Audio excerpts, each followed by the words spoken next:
أعوذ بالله من الشيطان الرجيم ولو أنهم صبروا حتى تخرج إليهم لكان خيرا لهم والله غفور رحيم صدق الله العظيم نحمده ونسلم على رسوله الكريم وبعد السلام عليكم ورحمة الله وبركاته. இந்த ரமதானிலே தொடர்ச்சியாக நாங்கள் பார்த்து வருகின்ற சூரத்துல் ஹுஜராத்துடைய மற்றொரு ஆயத்தை இன்று நாங்கள் படிக்க இருக்கிறோம். சூரத்துல் ஹுஜராத்துடைய 4 வசனங்களை நாங்கள் இதுவரை பார்த்திருக்கிறோம். 5வது ஆயத்து தான் இன்றைய அமருடைய நோக்கமாக இருக்கிறது. அதாவது வலவ் அன்னஹும் ஸபரு ஹத்தா தஹ்ருஜ இலைஹிம், அவர்கள் ஸபரு பொறுமையாக இருந்தால், வலவ் அன்னஹும் ஸபரு அவர்கள் பொறுமையாக இருந்தால், ஹத்தா தஹ்ருஜ இலைஹிம் நீங்கள் அவர்களிடம் வெளியேறி வருகும் வரைக்கும், வீட்டுக்குள்ளிருந்து அறைக்குள்ளிருந்து நீங்கள் அவர்களிடம் வெளியேறும் வரும் வரைக்கும் அவர்கள் பொறுமையாக இருந்தால் லகான கைரன் லஹும், அது அவர்களுக்கு சிறப்பாக இருந்திருக்கும், அதுவே நல்லதாக இருந்திருக்கும். வல்லாஹு கஃபூருர் ரஹீம் என்று அல்லாஹு தாலா சொல்லி முடிக்கிறான். மேலும் அல்லாஹு தாலா கஃபூரன் மிகவும் மன்னிப்பவனாக இருக்கிறான், ரஹீம் இரக்கம் உள்ளவனாகவும் இருக்கிறான் என்று சொல்லி 5வது ஆயத்திலே சொல்லி காட்டுகிறான். அன்புக்குரிய சகோதர சகோதரிகளே, இந்த ஆயத்திலே ஆயத்தை ஆரம்பிக்கின்ற பொழுது 4வது ஆயத்தை தொடர்புபடுத்தித்தான் நாங்கள் பார்க்க வேண்டும். நேற்றைய அமர்விலே நாங்கள் பார்த்த 4வது ஆயத்துடைய தொடர்ச்சியாகத்தான் 5வது ஆயத்து அமைந்திருக்கிறது. அதாவது வலவ் அன்னஹும் ஸபரு என்று சொல்கின்ற பொழுது இன்னல்லதீன யுனாதூனக மின் வராஇல் ஹுஜுராத்தி அக்ஸருஹும் லா யாஅகலூன், நிச்சயமாக உங்களை இந்த அறைகளுக்கு பின்னால் இருந்து கொண்டு கூப்பிட்டு சப்தமாக பண்பாடில்லாமல் அழைக்கின்றவர்களுக்கு அக்ஸருஹும் லா யாஅகலூன், அதிகமானவர்களுக்கு புத்தி இல்லை, அவர்களுக்கு விளப்பம் இல்லை என்று அல்லாஹ் தஆலா சொல்லி காட்டுகிறான்.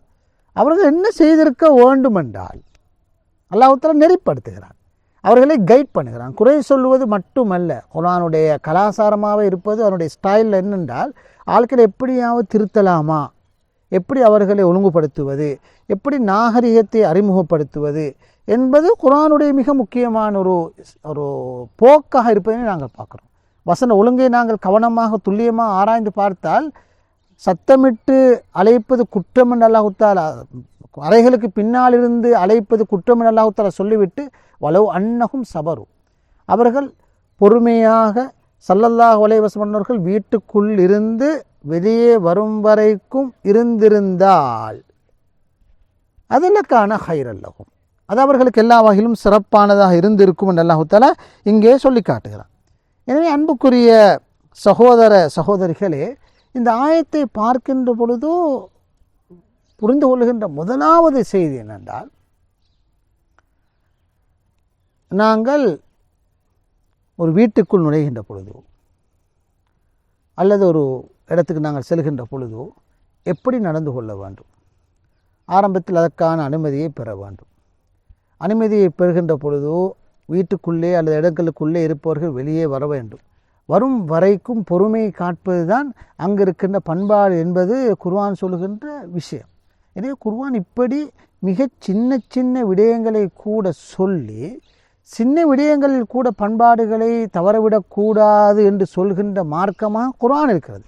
ஏதான் ஆரம்பத்திலே சொல்லி வந்தோம், மிகப்பெரிய வெற்றிகளையெல்லாம் கண்டதன் பிறகு பத்ரிலே வென்று, இன்னும் பல யுத்தங்களிலே வென்று, மக்கா வெற்றி அடைந்து, மதீனா மக்கா உட்பட பல பிரதேசங்களெல்லாம் இஸ்லாத்துடைய ஆளுகைக்கு கீழால் வந்து அங்கே சட்ட வசனங்கள் எல்லாம் இறங்கி கொண்டிருக்கின்ற சந்தர்ப்பத்திலே பெரும் சட்டங்கள், சமூக விவகாரம் சம்பந்தமாக, பொருளாதாரத்துறை சம்பந்தப்பட்ட சட்டங்கள், அரசியல் விவகாரங்கள், சர்வதேச உறவுகள் பற்றிய எல்லா சட்டங்களையெல்லாம் அல்லாஹ் தஆலா பேசிக்கொண்டு வருகின்ற பொழுது இந்த சூரத்துல் ஹுஜராத்திலே 9வது ஆண்டிலே ஸல்லல்லாஹு அலைஹி வஸல்லம் உடைய அந்திம பொழுதிலே இறங்கிய சூறாவை படித்து பார்க்கின்ற பொழுது மிக அற்பமான மிகவும் சிறிய பண்பாடுகளை அல்லாஹ் தஆலா சொல்லுகிறான். இதனைத்தான் நவீன காலத்தில் ஆராய்கின்ற அறிஞர்களும் சொல்லுவார்கள், இவ்வளவு பெரிய ஒரு சாம்ராஜ்யம் உருவாகியதன் பிறகும் அல்லாஹ் தஆலா பேசுகின்ற விடயம் எங்களது பார்வை சில நேரங்கள் அற்பமான விடயங்களை அல்லாஹ் தஆலா ஏன் சொல்லுகிறான், ஏன் முன்கதவால் வர வேண்டும் என்பதை அல்லாஹ் தஆலா வலியுறுத்துகிறான். எப்படி சத்தத்தை குறைத்து பேசுவது, இதுவெல்லாம் பெரிய விடயங்கள் அல்ல ஒரு அளவு பார்த்தால். ஆனால் அல்லாஹ் தஆலா இங்கு அதனை வலியுறுத்துகிறான். சில நேரங்களில் முஸ்லிம் சமூகத்தில் அல்லது ஈமானிய சமூகத்தில் பெரிய பெரிய விடயங்களை எல்லாம் பற்றி பேசுவார்கள். ஆனால் சாதாரண மெனசுகள் கூட நாங்கள் கையாளுவதில்லை. சின்ன பண்பாடுகளை கூட நாங்கள் கடைபிடிப்பதில்லை. ஆனால் பெரும் விவகாரங்களிலே சில நேரங்களில் நாங்கள் கவனம் செலுத்தலாம். ஆனால் சின்ன சின்ன விடயம், அடுத்தவரோடு பேசுவது, அடுத்தவரோடு உறவாடுவது, அடுத்தவருடைய வீடு வாசல்களுக்கு செல்லுவது, அடுத்தவரோடு கதைப்பது, சத்தங்களை உயர்த்துவது, பார்வைகளை தாழ்த்துவது என்ற சாதாரணமான டிசிப்ளின்ஸை, மைண்டட் டிசிப்ளின்ஸை கூட கவனம் செலுத்தாமல் இருப்பது ஒரு தவறு. அது உங்களோட தக்குவாவை பாதிக்கும், உங்களோட ஈமானை பாதிக்கும். குர்ஆன் உருவாக்க விரும்புகின்ற குர்ஆனிக் எத்திக்ஸுக்கு டோட்டலி முரணானது என்ற செய்தியை வலியுறுத்துவது தான் சூரத் ஹுஜராத்திலே பிரதானமான விஷயம். எனவே பெரிய ஒரு நிலையில் உருவாகியதன் பிறகும் கூட, பெரும் சமூகமாக மாறியதன் பிறகும் கூட சின்ன சின்ன விடயங்களை சொல்லி அல்லாஹ் தஆலா ஏன் சொல்ல விரும்புகிறான்டா, இந்த விடயத்தில் சில நேரம் கவன ஈனம் வர முடியும். பெரிய விஷயங்களில் கவனம் செலுத்திவிட்டு மிகச்சிறிய விஷயங்களை நீங்கள் பொடுபோக்காக மாறிவிட முடியும் என்று அல்லாஹ் தஆலா சொல்லுகின்ற வகையில்தான் வலவ் அன்னஹும் ஸபரு ஹத்தா தஹ்ருஜ இலைஹி, நீங்கள் அவர்களை நோக்கி வெளியே வருகின்ற பொழுதோ வருகின்ற வரைக்கும் நீங்கள் பொறுமையாக இருந்திருக்க வேண்டும், அவசரப்பட்டிருக்க கூடாது. அவர்கள் வீட்டுக்குள்ளிருந்து வர வேண்டும், வரும் வரைக்கும் அவர்களுக்கு அனுமதி கொடுத்திருக்க வேண்டும், ஏற்கனவே நீங்கள் அனுமதி பெற்று வந்திருக்க வேண்டும், அது வரைக்கும் பொறுமை சாய்க்க வேண்டும். இது எவ்வளோ அழகான நாகரிகம். இன்று கூட நாங்கள் உலக ஒழுங்கிலே பார்க்குறோம். அதாவது எந்த அளவு தூரம் நாங்கள் அப்பாயின்மெண்ட் வைத்து போக வேண்டும், முன்னரே அதுக்குரிய நேர அனுமதியை பெற்றிருக்க வேண்டும். அதுக்கு பிறகு அங்கு வைத்திருந்தாலும் கூட அங்கு அவர்கள் வரும் வரைக்கும் நாங்கள் காத்திருக்க வேண்டும். அதுதான் நாகரிகம். இன்று மாடர்ன் வேர்ல்டிலே இப்போ இது ஒரு நாகரிகத்தை பற்றி, சிவிலைசேஷனை பற்றி பேசுகின்ற பொழுது இதெல்லாவற்றையும் நாங்கள் வலியுறுத்துகிறோம். ஆனால் இந்த மெனசுகளை குர்ஆனிக் எத்திக்ஸிலே சூரத்துல் ஹுஜராத்திலே இப்படி அழகான மெனசுகளை, டிசிப்ளின்களை உணர்த்தி ஒரு சிவிலைஸ் சமூகம் ஒன்றை இங்கே அல்லாஹ் தஆலா வலியுறுத்துவதனை நாங்கள் பார்க்குறோம். என் அன்புக்குரிய சகோதர சகோதரி, இதிலே நாங்கள் மிக கூடிய கவனம் செலுத்த வேண்டும். எங்களது பிள்ளைகளை கூட நாங்கள் வீட்டிலே உருவாக்கின்ற பொழுதோ, அவர்கள் சிறாராக இருக்கின்ற பொழுது இப்படியான சின்ன சின்ன பண்பாடுகளை அவர்களுக்கு சொல்லிக் கொடுக்க வேண்டும். பெண்களுக்கு தெரிய வேண்டும், ஆண்களுக்கு தெரிய வேண்டும், பெரியவர்களுக்கு தெரிய வேண்டும். பெரும் பெரும் அறிஞர்களாக இருந்தாலும் கூட இந்த சாதாரண மெனசுகளை நாங்கள் தவறு விடுவோம் என்றால் எங்களது பண்பாட்டை பாதிக்கும். அது குர்ஆன் கடுமையாக எச்சரிக்கிறது என்பதனை நாங்கள் புரிந்து கொள்ள வேண்டும். இப்படி ஒரு சிவிலைஸ்டான, ஒரு கல்ச்சர்டான ஒரு சமூகத்தை எஸ்டாப்ளிஷ் பண்ணுவது சூரத்துல் ஹுஜராத்துடைய பிரதானமான இலக்கு என்பதனை இதனோடு நாங்கள் புரிந்து கொள்வோம். அது மாத்திரமல்ல, இங்கே அல்லாஹ் தஆலா ஒரு மிக துல்லியமான ஒரு சொற்பிரயோகத்தை அல்லாஹ் தஆலா கையாண்டிருக்கிறான். அதாவது லக்கான ஹைரல் லஹும், அதாவது நீங்கள் அவர்கள் வீட்டுக்குள்ளிருந்து அறைக்குள்ளிருந்து வெளியே வரும் வரைக்கும் பொறுமையாக இருந்தால் அது அவர்கள் உங்களுக்கு சிறப்பாக இருக்கும். ஹைரன் என்ற சொற்பிரயோகத்துக்கு இங்கு 2 கருத்துக்கள் இருக்கின்றன. ஒன்று ஹைரன்னு சொன்னால் ஒன்றை விட இன்னொன்று சிறந்தது என்பதற்கும் குர்ஆன் கையாளுகிறது. ஹைரன் சொன்னால் இதை விட அது சிறந்தது, இவரை விட அவர் சிறந்தது என்பதற்கு ஹைருன். உதாரணத்துக்கு லைலத்துல் கத்ர் ஹைரும் மின் அல்ஃபி ஷஹர், லைலத்துல் கத்ர் இரவு 1000 மாதங்களை விட சிறந்தது. அப்போ ஹைர் என்ற சொற்பிரயோகத்துக்கு ஹைருன் மிகச்சிறந்தது, ஒன்றை விட ஒப்பிட்டு பார்த்து அதை விட சிறந்ததுக்கு ஹைரன்னு சொல்வது. அந்த கருத்திலும் அல்லாஹ் தஆலா ஹைர் என்ற சொற்பிரயோகத்தை கையாண்டிருக்கிறார். சூரத்துல் ஹுஜராத்திலே நாங்கள் படிக்கின்ற 5ஆம் வசனத்திலே லக்கான ஹைரல் லஹும், இந்த கருத்தில் பார்த்தா அதாவது அவர்கள் பொறுமையாக இருந்திருந்த, அவசரப்படுவதை விட பொறுமையாக இருப்பது எவ்வளவோ சிறந்தது என்ற கருத்திலே தான் அல்லாஹ் தஆலா இங்கே சொல்லியிருக்கிறான் என்று இப்னு கஸீர், இமாம் தபரி போன்ற அறிஞர்கள் சொல்வார்கள். அதாவது அவர்கள் பொறுமையாக வரும் வரைக்கும் காத்திருந்திருந்தால் அவசரப்படாமல் இருப்பது, இருப்பதை விட பொறுமையாக இருப்பதே சிறந்தது என்பது ஒரு கருத்து. 2வது கருத்து என்னென்னா, ஹைர் என்ற சொல்லுக்கு நன்மை என்ற கருத்தும் இருக்கிறது. ஹைரன்னா நன்மைகள், அதாவது ஷர்ருன் என்ற சொல்லுக்கு எதிர்ப்பொருள். அப்போ ஷர்ரண்டா தீமை, ஹைரண்டா நன்மை. எனவே வீடு வாசல்களுக்கு செல்லுவது, முறையாக செல்லுவது, பொறுமையாக நடந்து கொள்வது, அனுமதி கேட்டு செல்வது, வீடுகளுக்குள்ளேருந்து வெளியே வரும் வரைக்கும் பொறுமையாக இருப்பது நன்மையான விஷயம். ஆனால் அப்படி யாரும் நடந்து கொள்ளாமல் இருப்பது ஒரு தீமை, ஒரு பாவம் என்றுதான் அல்லாஹ் தஆலா சொல்லுகிறான்.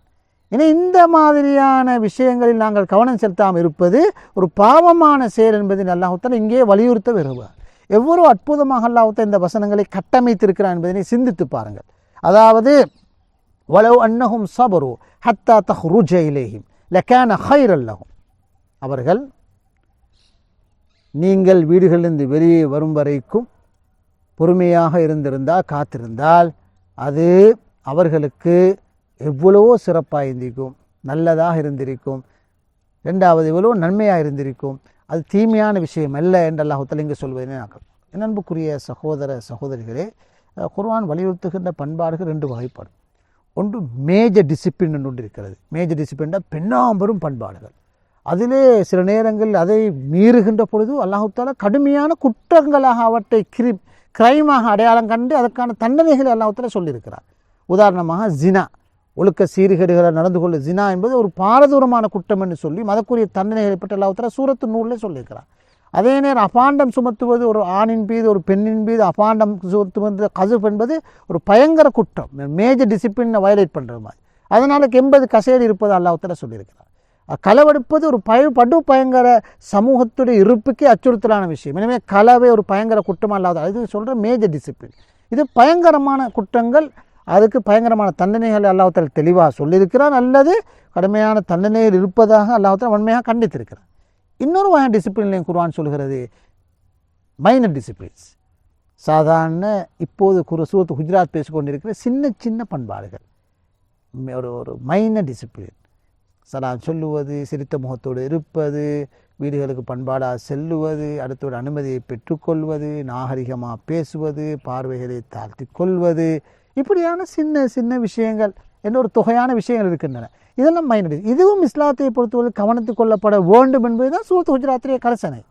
சூரத்து நூருடைய கரிசனை பெரிய மேஜர் டிசிப்ளின், பல பொழுது சின்ன டிசிப்ளின் சொல்லப்பட்டிருக்குது. குஜராத்துடைய முழு கரிசனையும் சின்ன டிசிப்ளினை நீங்கள் கவனம் செலுத்த வேண்டும் அல்லாஹ் தஆலா சொல்லி காட்டுகிறார்.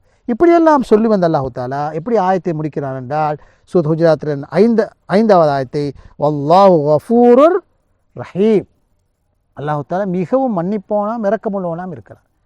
அல்லாஹ் தஆலா மிக மன்னிப்போன்னு சொன்னால், ஏன் மன்னிப்போனா இருக்கிறான்னு சொன்னால், திருப்ப நாங்கள் சொல்லுகிறோம், அல்லாஹ் தஆலா மனிதர்களை திருத்த விரும்புகிறான், மாற்ற விரும்புகிறான். இப்போ ஜாஹிலிய சமூகத்திலிருந்து கட்டங்கட்டமாக இவர்கள் மாற வேண்டும் என்பது அல்லாஹ் தஆலா சொல்ல விரும்புகிறான். கட்டங்கட்டமாக மாறி வருகின்ற பொழுது அவர்கள் செய்கின்ற தவறுகளை பெருங்குற்றமாக அல்லாஹ் அடையாளப்படுத்துவதில்லை. மனிதர்களை பொறுத்தவரை நிறைய பலவீனங்களும் குறைபாடுகளும் உள்ளவர்கள், இமோஷன்ஸுக்கு அடிமைப்படுகின்றவர்கள். ஏன்னா அந்த தவறுகளாக தவறு செஞ்சாலும் தொடர்ந்தும் தவறுகளை அவற்றை அல்லாஹ் தஆலா பார்க்குறதில்ல. அப்புறம் யாராவது திருந்த விரும்பினார்கள் அல்லாஹ் தஆலா மன்னிக்க தயாராக இருக்கிறான். எனவே திருந்தி கொள்ளுங்கள், அல்லாஹ் பழைய குற்றங்களை எல்லாம் மன்னிப்பான். கஃபூர் என்ற ஒரு நம்பிக்கை அளிக்கின்ற வகையில் அல்லாஹ் தஆலா இந்த பிரிவுகளை கையாண்டிருக்கிறான். அவன் இரக்கமுள்ளவனாக இருக்கிறான். இப்படி சூரத்து ஹுஜராத்திலே அதிகமான அஸ்மாஉல் ஹுஸ்னாக்களை பயன்படுத்தி அல்லாஹ் தஆலா அறிமுகப்படுத்துகிறான். அல்லாஹ் தஆலா இரக்கமுள்ளவனாக இருக்கிறான், பண்பாடுள்ளவனாக இந்த மன்னிக்கின்ற தன்மை கொண்டவனாக இருக்கிறான். நீங்களும் அப்படியாக இரக்கமுள்ளவர்களாக, மன்னிக்கும் தன்மை கொண்டவர்களாக, பண்பாடுள்ளவர்களாக, நாகரிகமுள்ளவராக இருக்க வேண்டும் என்ற வகையிலே இப்படியான பல கருத்துக்களை எல்லாம் இந்த சூரா சொல்லி செல்வதை நாங்கள் பார்க்கிறோம். ஏன்னா அந்த சொல்லுவது போன்று இப்படி வீடுகளுக்கு செல்கின்ற பொழுது நாங்கள் கையாள வேண்டிய இத்தகைய அடிப்படையான பண்பாடுகளை நாங்கள் உள்வாங்கி நடைமுறைப்படுத்துவதற்கு எல்லாம் அல்லாஹ் தஆலா கிருபை செய்வானாக. வாஹிர் தஅவானா அல்ஹம்துலில்லாஹி ரப்பில் ஆலமீன். அஸ்ஸலாமு அலைக்கும் வரஹ்மத்துல்லாஹி வபரகாத்துஹு.